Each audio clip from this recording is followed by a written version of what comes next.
Item number SCP-106. Object Class Getter.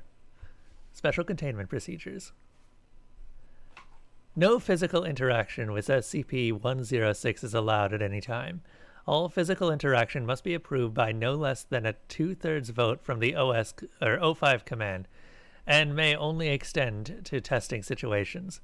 All staff, research security, Class D, etc., are to remain at least 20 meters away from the containment cell at all times, except for mandated maintenance and re-evaluation checks. Containment cell must be held suspended in a secondary cell, the walls of which must be at least 30 meters distant from the outer walls of the first primary cell. The second cell is to remain under total observation at all times, and be both illuminated and clear of any and all debris. Any items, movements, or non-normal activity noted within the secondary cell will result in a full site lockdown. Lockdown will be maintained until a situation normal dispatch is issued by Site Command. Any corrosion observed in the primary cell, secondary cell, staff members, or other site locations within 200 meters of SCP-106 are to be reported to site security immediately. Any objects or personnel lost to SCP-106 are to be deemed missing/KIA. No recovery attempts are to be made under any circumstances. Note: SCP-106 does not have a docile state.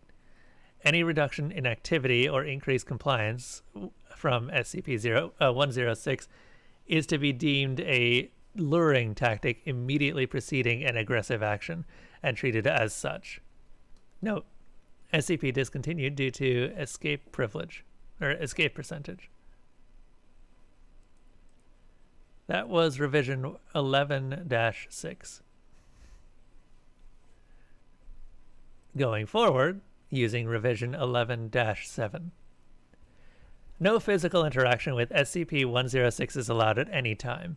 All physical interaction must be approved by no less than a 2/3 vote from O5 command, and may only extend to testing situations. All staff, research security, Class D, etc., are to remain at least 30 meters away from the containment cell at all times, except under direct order from the Site Command. SCP-106 is to be kept within a sealed container, comprised of 16 layers of lead-lined steel, each separated by no less than 18 centimeters of open space aside from minimal support struts. Said container is to be kept suspended by a continuous current system within a fluid medium. This medium is to be replaced in 48-hour cycles and constantly monitored for any corrosion intrusion.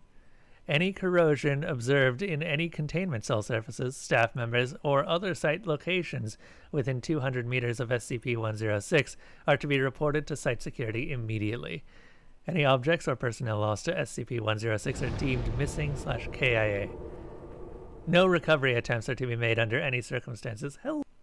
Any reduction in activity or increased compliance from SCP-106 is to be deemed a luring tactic immediately preceding an aggressive action, and treated as such. I'm doing pretty well. I think I may have gotten a new job, but we'll see. Still need more information.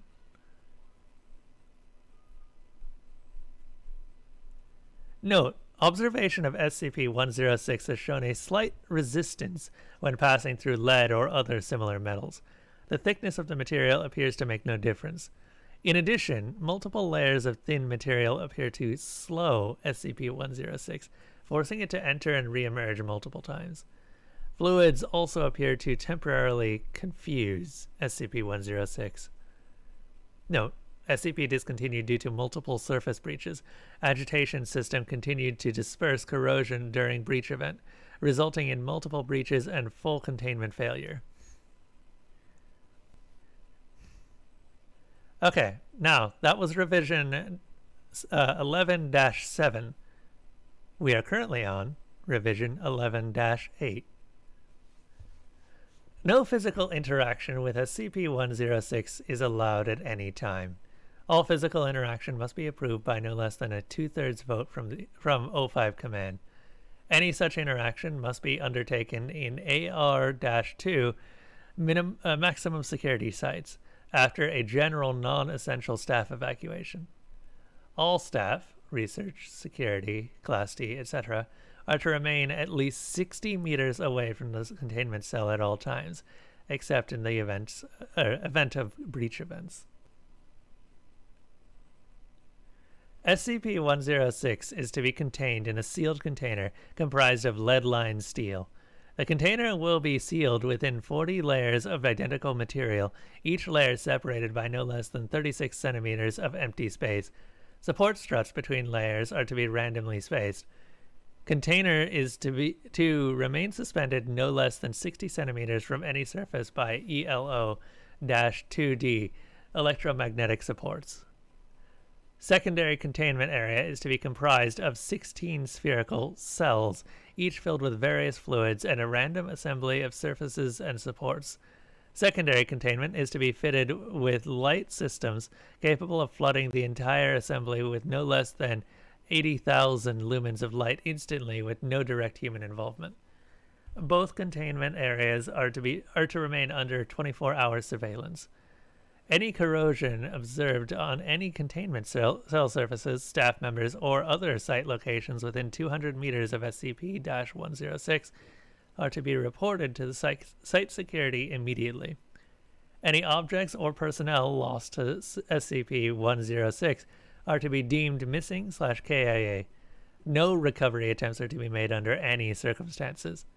Note: continued research and observation have shown that, when faced with highly complex/random assemblies of structures, SCP-106 can be confused, showing a marked delay on entry and exit from said structure.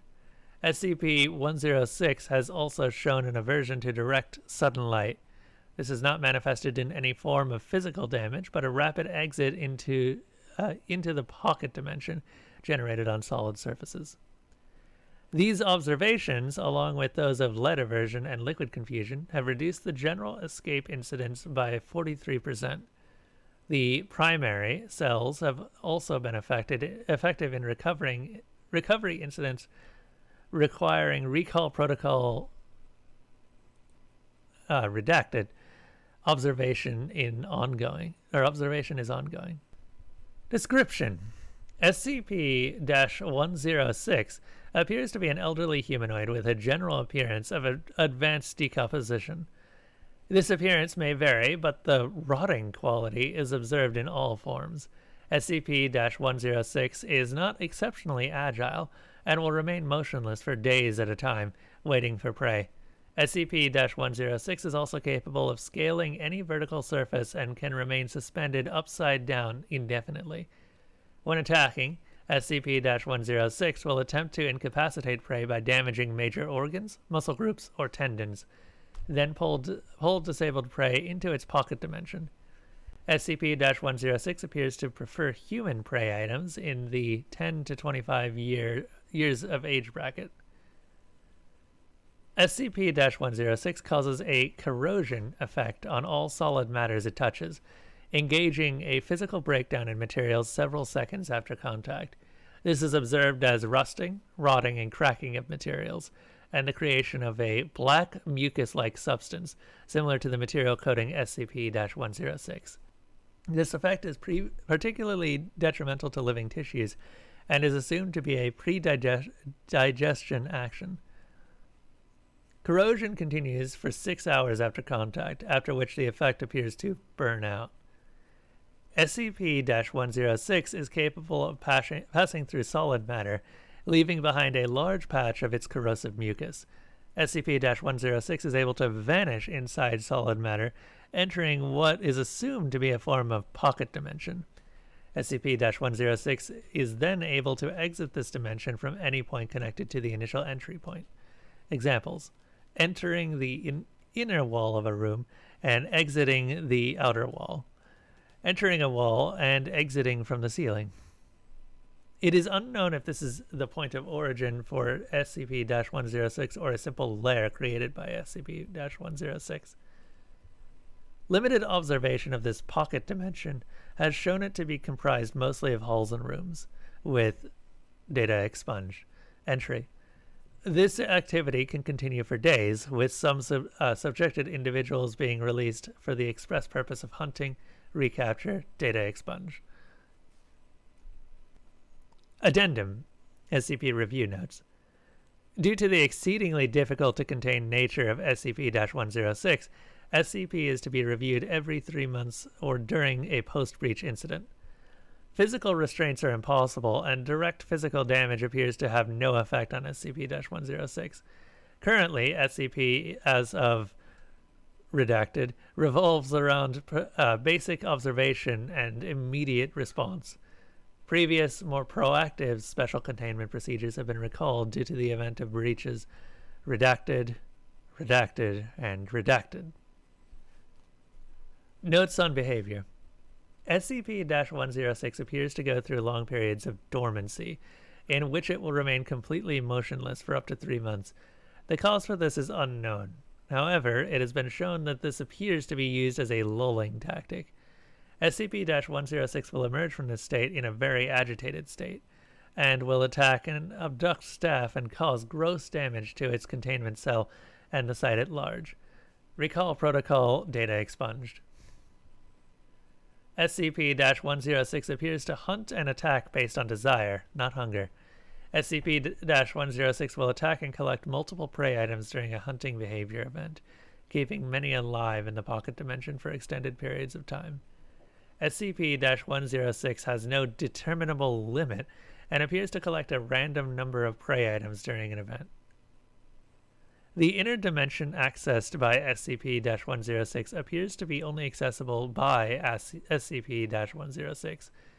Recording and transmission devices have been shown to still operate inside this dimension, though recording and transmissions are very degraded.